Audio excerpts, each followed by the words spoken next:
My name is Freya, and I'm a 26-year-old woman, living in a quiet city in Missouri. The champagne glass slipped from my father's hand and shattered on the floor. The sound was sharp like a bone snapping. Everyone in the room stopped and looked. The man who had spent my whole life calling me a failure was pale and frozen. Then words cut through the wedding chatter like a knife. Oh my God, she's on the news. On the huge TV in the hotel bar, my face was on the screen. I wasn't in a uniform. I wasn't wearing the black shirt with security stitched on the chest like my father always mentioned. No. Tonight the words under my picture read, "Local woman stops an international illegal goods operation." The news anchor's voice filled the wedding hall. She worked undercover for over a year and a half, providing important information to federal agents. I didn't move or smile. I just let the silence in the room get even more uncomfortable. I hadn't even been invited to this wedding. My younger brother had to convince me to go. "Come on, you're still family," he said, not knowing how much I had been hurt by them over the years. This was my father's third marriage to a young bride who was just a little older than me. She wore her new diamond jewelry like a suit of armor.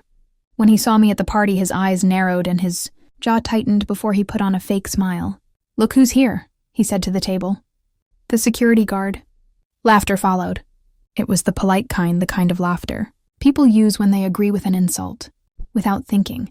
I didn't say anything, not because it didn't hurt, but because I had a much better way to fight back than with words. Years earlier, I had tried to be the daughter he could be proud of. I went to a great university, got scholarships, and had big dreams. But then my mother passed away, and my father got remarried before she was even buried. His new wife hated me and said I was a burden.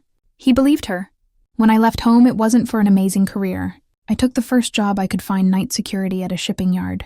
He never let me forget it. Every phone call was another reminder that I was wasting my life and that I couldn't even get a real job. What he didn't know was that the job was not what it seemed. It started small. I saw unusual things in the logs and shipping containers with fake documents. One night, I caught a man trying to get into a restricted area. His ID looked real, but something in his eyes told me he was lying. I filed a report. 2 days later, 2 men in dark suits showed up in the break room. They were federal agents. They told me they had been watching a smuggling operation for months. They were smuggling weapons, drugs, and even people. They needed someone on the inside, someone the criminals would ignore because they were too busy underestimating her. That person was me.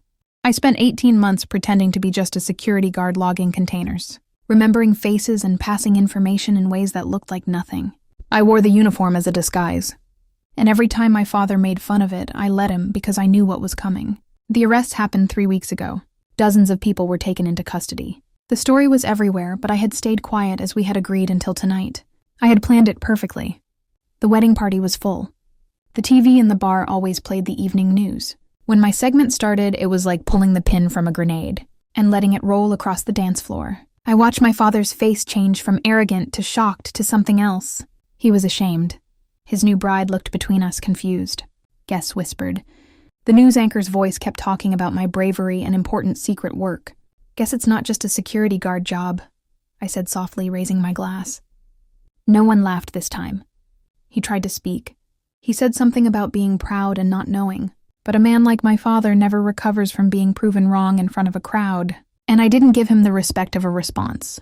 I left him standing there with pieces of glass at his feet and champagne on the carpet. Outside, the night air was cool. Somewhere inside the party was trying to start again, but I knew my moment had worked. He would never be able to forget this. And I had done my job twice. The first time was stopping a smuggling operation. The second time was letting my father see, too late, that the daughter he had insulted was the one he should have been bragging about all along. I didn't need his pride. I had my own.